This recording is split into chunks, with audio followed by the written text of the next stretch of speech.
Cool. So congrats on the win, Stevie. That was a big one. Do you feel like that was saved your UFC career there? Yeah, I do, man. It was a big fight. To be honest, it's hard trying to not think about that stuff. Like, some people say, try and not think about it, but it's hard not to. I believe if I lost that fight, my UFC career was over. And to be honest, I didn't like thinking like that, obviously, but I believe that if I did lose and get cut for the UFC, that would maybe be me. Like, I would maybe retire. I know I'm still young, but so yeah, it was a big fight. To be honest, so. Yeah. How do you see it going for yourself? I mean, you got one 30-27 scorecard, which I think some people took umbrage with, but did you see it as a 30-27 fight or a 29-28? How did you see which rounds you won? I can understand 30-27. I can understand 29-28. I know it was close. I feel like I could have performed better. You could always say that after a fight. I think I was maybe loading up my shots too much, looking for I think that's maybe what determined the scorecards as well. Like, every shot I landed on him was pretty powerful. So even if he landed more on me, it was like jabs, stuff that didn't really hurt. So yeah, if he landed more headshots or whatever, because he's longer, but his shots didn't hurt me. Every shot I feel I landed on him.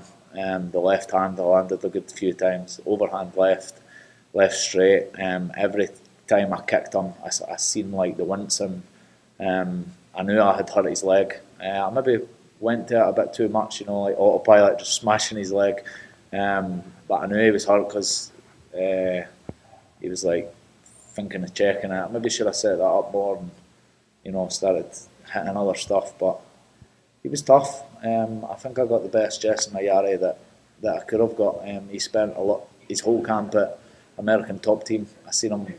It's hard not checking up on these guys, but I like to check up on them, see what they're up to motivate me for training.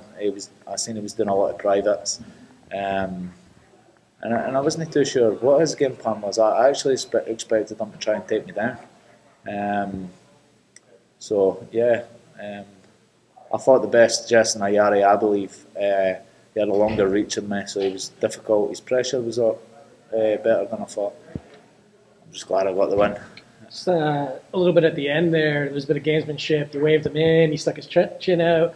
Were you worried at that point at going to the scorecards at all? Yeah, I'm not going to lie, I was worried a wee bit with the scorecards because my last fight I felt like I won. I felt like I beat Cajun Johnson. And it was a split decision and he got the win, so I was devastating. I remember after it, like that Cajun Johnson fight he barely hit anything on me. He maybe landed more similar to that fight, but I remember being in the green room and Cajun was like, his face was a mess, he was icing his jaw, and I didn't even feel like I'd been in a fight, but obviously I lost, so you never know with the judges, and I didn't really want to go into the judges. I wanted to try and finish him, but I knew he would be tough. Darren Till couldn't put him away at welterweight. One of the biggest kind of guys, biggest welterweight guys, and hits hard. And I knew it would be tough, and I knew it was going to be close. I do feel like I done enough to win. I'll watch it back. I went a little bit Street Fighter mode, and I feel like I could have mixed it up a bit more. But win or learn, or win and learn. It's better when you win and learn. So I'll be back. Training up at TriStar, what did that add to your game for this? To be honest, it was more psychologically for TriStar. The last few camps, I've done camps at home where obviously I've lost, and I've done camps when I've won. At home, I've got a lot of good sparring partners at home. I've got Danny Henry, who's also in the UFC. So to go to TriStar this time, obviously TriStar's an amazing gym as well, but it was more because my team at home, we've just moved to a much bigger gym, higher level MMA. We've just got probably 5 times the size of the gym that we had, and also my coach James Dillon, he's just had a baby as well. So you know, it was down to a few things. My teammate Danny Henry's just had surgery, so all these things, and also my partner.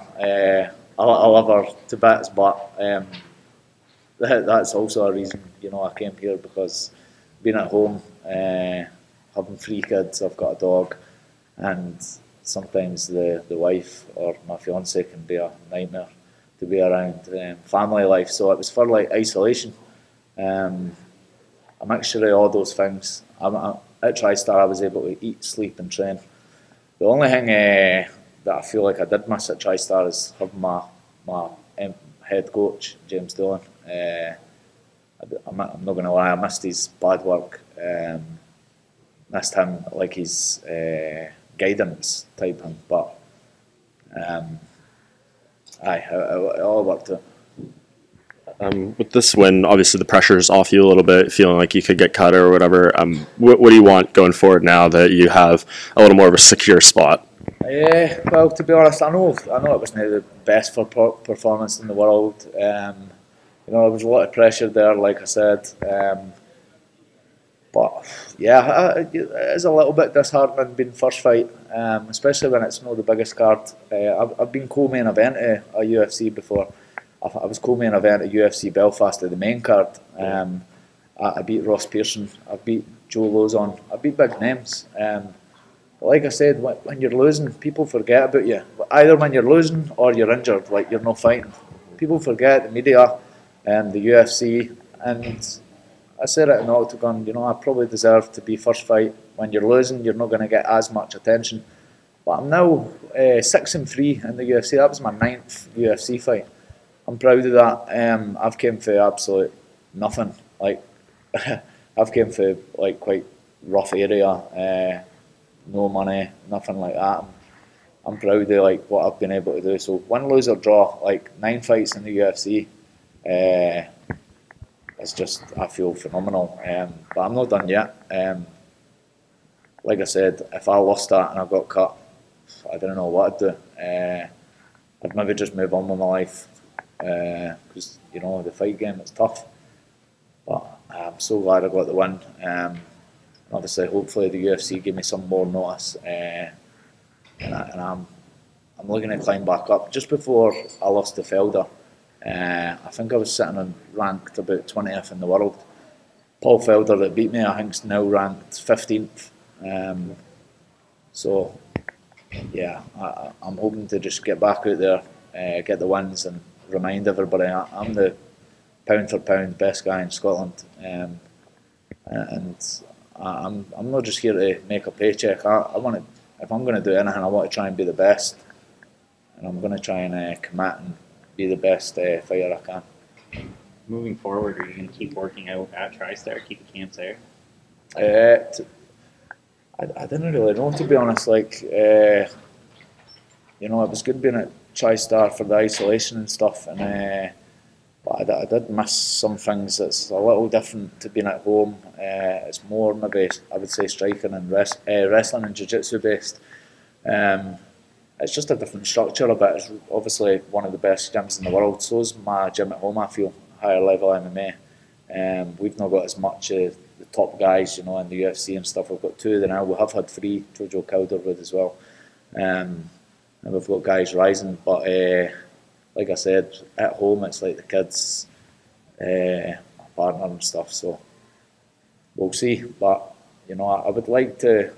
The ideal situation for me would be if James can come for the whole fight camp with me, because you've got the sparring partners at TriStar, like the good guys, and then I'd have James to be there for the guidance and the striking and just to can be there, and then that's the ideal world. But I know he's got a life, he's got his own gym, and he's just had a kid, so we'll see. But I'll make sure that whatever I do, I'm gonna it's 100% or nothing in this sport. You've got to put everything into it to get to the top. Okay, guys, thank you.